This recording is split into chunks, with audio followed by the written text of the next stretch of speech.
दोस्तों, दो चीज़ों को याद रखिए, गौदान और एकादशी मरने के बाद इंसान को नहीं देनी चाहिए। श्रीमद् वल्लभाचार्य जी ने कहा है कि एकादशी देनी है तो जीते जी दो। उन्होंने कहा है कि कोई व्यक्ति पलंग पर तड़प रहा हो, हॉस्पिटल में पड़ा हुआ हो, मरने के कगार पर हो, तो निवेदन है कि उसको देखने जाओ तो अपनी करी हुई एकादशी में से 2 एकादशी दान कर दो, उसको तुरंत दे दो। तो क्यों?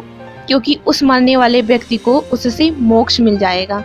कहते हैं कि एकादशी के दिन चावल नहीं खाओ, लेकिन द्वादशी के दिन चावल जरूर खाओ।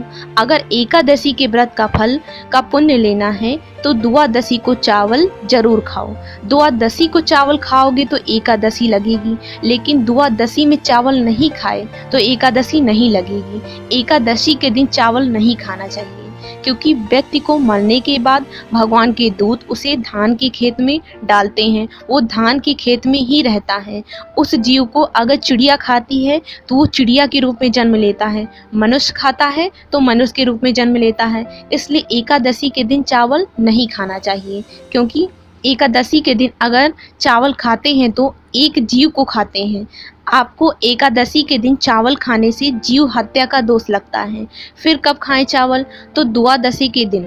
द्वादशी को चावल क्यों खाया जाता है? क्योंकि हम एकादशी का व्रत किए हुए होते हैं। जब द्वादशी को चावल का एक दाना खाते हैं तो अपनी करी हुई एकादशी का पुण्य, जितने जीव हमारे मुंह में जाते हैं उनको इसका पुण्य मिल जाता है और उनका फिर जन्म नहीं होता, वो मोक्ष प्राप्त कर लेते हैं। इसलिए एकादशी को चावल मत खाओ, पर द्वादशी को चावल जरूर खाओ।